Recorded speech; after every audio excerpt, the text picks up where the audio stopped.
So on this channel, we do usually talk about football players, what they do on the pitch, where they could be going, their market value, whether it's going up or down. But from time to time, football managers do have a habit of stealing the headlines. And one in particular is Xabi Alonso.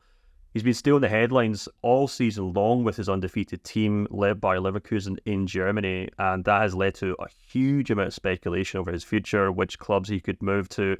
Alonso himself has obviously came out in the last kind of couple of weeks and stated, in fact last week alone, and said he is staying at Leverkusen next season. Ben, here in the UK, it has been wall-to-wall coverage of his impeding move to Liverpool, if some reports are to be believed. Came as quite a shock in the UK that he's more or less turned them down this summer, obviously, as the club are looking for a replacement to Jurgen Klopp. But I guess if you kind of look at his situation, Liverpool's situation, there probably are plenty of reasons as to why he may have chose to stay at Leverkusen next year. Yeah, and for me, it's a decision I respect a lot. It's easy to sort of jump ship when a club of Liverpool or Bayern Munich's magnitude comes in straight away. You know, you're going to not only get paid a lot more money, you're going to have a lot more money to spend. But often, managers don't look at the risks that come with making a move like that. And for me, a manager, much like a player, they need to develop before they're ready to take on the bigger jobs and get into the bigger scenarios. And I mean, you look at someone like Jude Bellingham or Haaland as a player, would they be as effective now at Man City or Real Madrid if they hadn't gone to Borussia Dortmund to develop and had that stepping stone?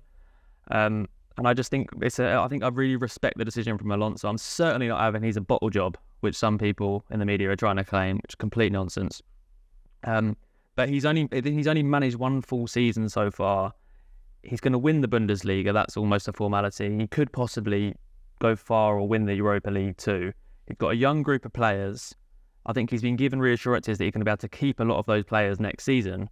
So why would you not want to stay and develop another season with it? It's so easy to jump ship. And I like to bring it back to something that came to my head when this discussion was going about was Graham Potter.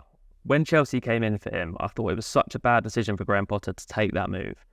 Because usually in the Premier League particularly, you only normally get one shot at a big six club before your stock goes down. If you fail there, it's very hard to climb back up and get another shot at it for someone like Graham Potter. And for me, at that point in time, Chelsea was the worst of the big six clubs for him to take. He was a manager that needed time. He was never going to get it. And I think if he'd stayed at Brighton, carried on developing there, who knows where he could be now. So I respect the decision massively for Alonso. And other big jobs will come up. You know, Liverpool, as you said, it's going to be a very hard job to follow Klopp. I would not be surprised if the man that does come in, whether that's Ruben Amorim or someone else, whether they're sacked in 18 months and it doesn't work out. So that job could be available then. So yeah, I think respectable decision from Alonso for me. Yeah, some very good points. And as you mentioned, there's countless cautionary tales in the Premier League. You obviously talked about Potter. You could even go as far back to David Moyes at Manchester United, who stepped in after Sir Alex Ferguson. He's only really just managed to get his reputation back to where it was before that. The other thing as well, if you look at it from the kind of Bundesliga point of view, the thing that I've been quite amazed at is that, you know, as you said, a lot of people are quite surprised that he wouldn't just kind of drop Leverkusen at a moment's notice to move to Liverpool. But I think people overlooking the fact that yes, he's still a very young head coach. He's at a club who are willing to do whatever it takes to kind of accommodate him and get better. But the one thing that people seem to overlook is that he's got such an incredible squad there as well. You know, we're talking about a Leverkusen team who were a whisker away from getting to the Europa League final last season. They're probably on course to challenge for the competition this season. And if you look at how far pretty average Bayern and Dortmund teams have got in the Champions League this year, you would expect Alonso to think, well, if I'm keeping most of these players, I've got a fair shot at the Champions League next year as well. I'm not suggesting he's going to win the Champions League next season with Leverkusen by any means, but you'd think he'd fancy himself to go quite far in it, considering how well Dortmund and Bayern have done, even though they're so far behind them in the Bundesliga. So that's something I think it's also worth bearing in mind. If sometimes the discussion has come across as if he's, you know, coaching a Brighton or a plucky Porto side or something that's going to get pulled apart in the summer, but with Leverkusen, he's more or less keeping a team together that could even go even further next year in Europe. So I think that's probably important context, because the other thing from a British point of view that has been overlooked is that it's not just Liverpool that are interested in him. And if you look towards Spain, where obviously Real Madrid, one of his big former clubs, They've got Carlo Ancelotti. His contract expires the end of next season, I believe. And, if you're kind of reading the tea leaves at this point, you could suggest that lines up quite conveniently with maybe when Alonso may choose to kind of call it a day at Leverkusen.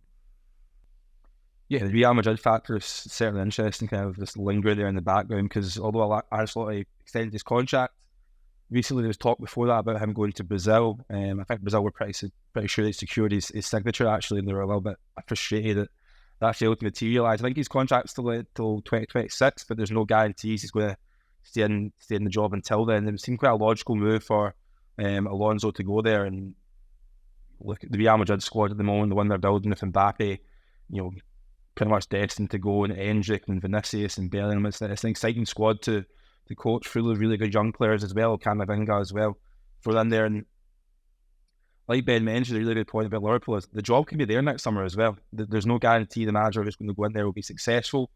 Obviously, the demands of that football club are incredibly high, and I think the ownership group, FSG, will want to give the new manager time. But as you've seen, like you mentioned with David Moyes, if the results aren't there, and there's a chance to get Alonso next summer, then Liverpool could be in the market for a new manager and go again. And you also mentioned Porto. I think quite an interesting manager to compare the situation to is Andre Villas-Boas.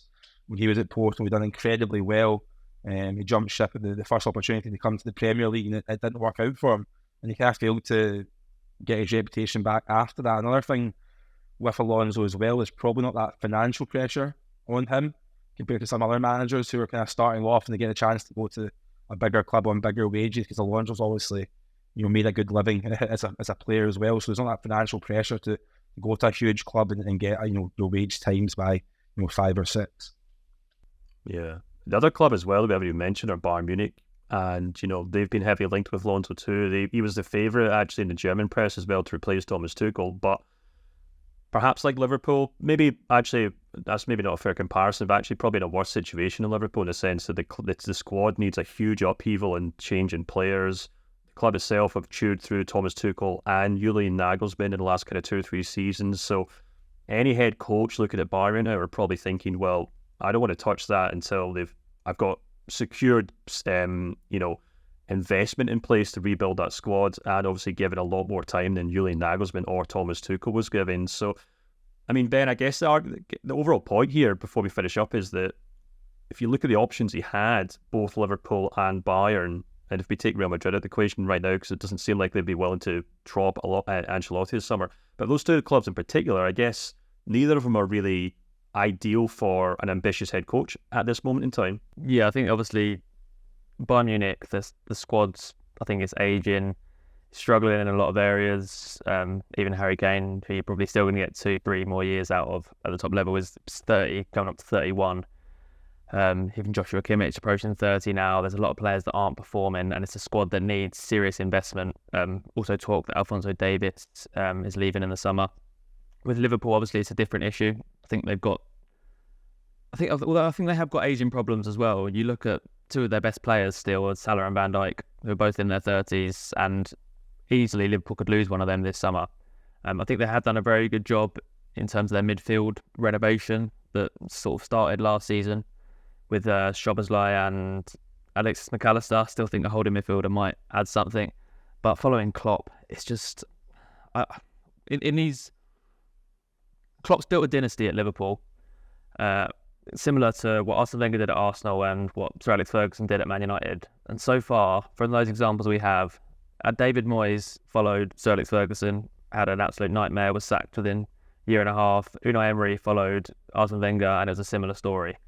It's a job that you've got to really back yourself to take and deliver. Yeah, a poison chalice if there ever was one. Well, you guys can obviously let us know in the comments below what you think Alonso should do next. Are you happy staying at Leverkusen? Do you think it's a smart move? And if you had to pick a club for him in 2 or 3 seasons' time, who would it be? Bayern, Liverpool, or Real Madrid?